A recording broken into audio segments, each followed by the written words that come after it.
The likelihood so-called product owners are doing lots of analysis and talking to users or other product owners. That will surely be driven by the number of these folks. Remember, they're not doing hands-on development. The likelihood that they're creating intermediate artifacts. This is the more superficial relationship. What's the deeper relationship? This one.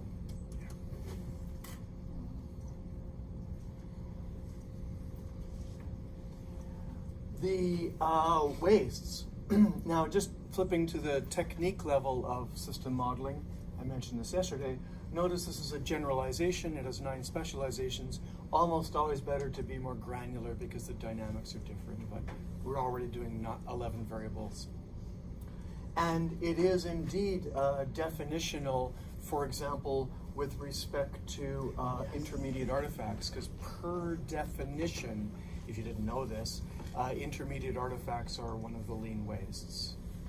And there's other wastes embodied in here like delay, and then per definition, etc. So yes, and I could do that. I don't really need to do that, but to emphasize, yeah, a lot of waste. The likelihood that developers are doing lots of analysis and talking to users, and that's the more superficial level. So I work as a developer, and imagine that I know that Archie, who is a so-called product owner, is spending 7 hours a day talking to the customers, and Archie is spending hours of other days writing artifacts. It's that knowledge that's making it less likely for myself to talk to the users and doing lots of analysis. So it's primarily from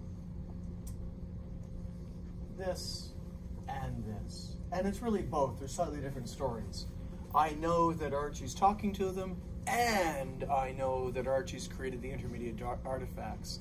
Both of those things strengthen the likelihood that I'll be doing it. That's going up, that's going down. The opposites here.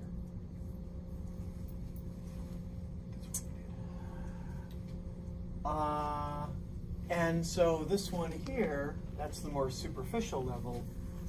So we'll take that one out now. It's the same as you draw.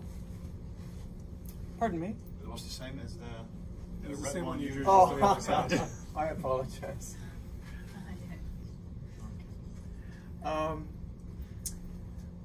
The skill of developers to communicate effectively with customers and users. How do you get good at talking with people? Just do it. Yeah. But engineers are not good at dealing with customers. True. This, reinforcing fantasy loop, right? And so, yes, or no. The degree that developers have empathy and awareness of customers. You can't fall in love through Jira. We're Homo sapiens. It's through true face-to-face experience. And so it's really it's really that talking that will help them develop this empathy for the customers, this face-to-face experience. So, for example, I think it was 2 years ago in January, I was working with a Chase group in Dallas. We did a big several-day workshop. We were building a new offering of credit payments or credit card payment processing for small and medium merchants.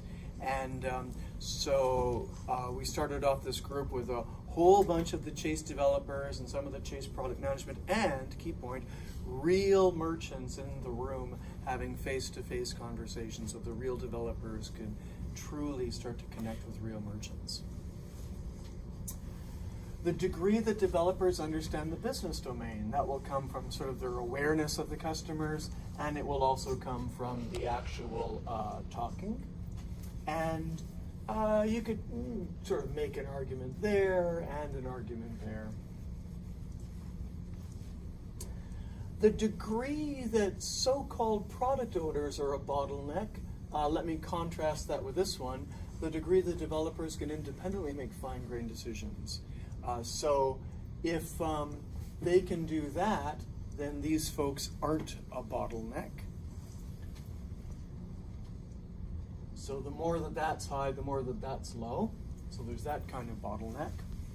And another way that these people become a bottleneck is by waiting for them to do the talking and to create the artifacts. Usually to put a finer point on it. When are they going to have the artifact? That's kind of the thing that we're often concretely waiting for. So I'll put that there. So it's two kinds of bottlenecks. The creation of artifacts, and we need to depend upon them to help clarify things because the teams can't fill in the details and understand well. How do the developers get good at being able to independently make fine-grained decisions? By them understanding the business domain and all the details. And similarly, the more that they can make fine-grained decisions, the more likely it is that the features will hit the mark of what customers really need. Now, if you're not a programmer, you might not really have a sense of the implication of this variable. It's inevitably the case that you have to fill in details when you're a developer because it's wicked complex stuff. So this is related to that. And furthermore, taking a slightly different direction, what is the degree, rhetorical question, what's the degree of specificity that items need to be ready before we can give them to a team? The less people in the teams understand the domain, the more specific we have to be, which therefore increases PBR. But the more the teams just organically know a lot, you can imagine that to have an item ready could actually be a lot less specific because they can fill in so many details themselves, which reduces total PBR effort as well. And this is again the more superficial one, so I'll take that out. And so the more that they hit the mark, this is not wrong, but I'm just going to move the O so it's not ambiguous. The less that they hit the mark, the more likely you're going to have to do rework. And the more you hit the mark, the less you'll have to do rework. And by the way, that will also relate to working on highest value. So let me actually do a wormhole here. Just because it's a bit messy. So the more that the developers can fill in the blanks, the more likely it is that you'll be working on things of highest value. And then there's the total cycle time, which is not just the cycle time to implement, it's concept to cache. It's coming in the door until delivered. And of course that will all be influenced by these folks and the waste of delay. And so, yeah, exactly, this team's already got that one there. The waste of delay is this one here. Okay, so now let's step back and make a couple of concluding points. And I think I'll make the key concluding point through a story. 3 years ago, I was working in Milano at a company called Pirelli. They make tires. Who knew that they put software in tires now? They do. And they were starting to explore less adoption. And I was, we were doing this very exercise with people from Pirelli, product management, senior dev managers, etc. And I'm over there, and suddenly I hear somebody crying. And I come over to see what's wrong, and there's a person here who's crying. And I ask her what's going on, and she told me the following. She said, well, I'm the head of product management. And just last week, I put in a request to hire 5 more team product owners. Why? Because currently, they were a bottleneck. And so obviously, I thought, I need to do more hiring of those in order to solve the problem. And now she was shocked to discover, as she thought this through slowly for herself, that it was her very decision to have team product owners that was fucking up the whole organization. That it was the team product owners and the analysts that were the cause of this problem. It was very shocking for her to realize this. And that's I guess the good news, bad news. At least she owned the insight, and so of course she immediately canceled the request to hire more people, and then after the workshop, of course, got rid of all of the team product owners and analysts and so forth, so that things could actually start to get better at the team level. Yeah, Tom. Could you elaborate on that got rid of? Because we talked about job safety, not role safety. Where would you send these people? We will. We'll talk about that later on. And so those are the main points. Yeah. One more.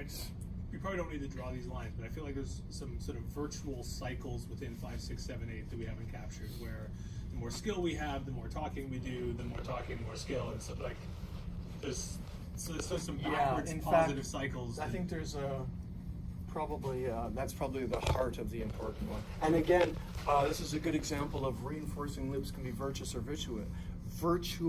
vicious. And this is the one where it could be the game of, engineers are not good at dealing with customers. And then you have a reinforcing loop of less and less talking.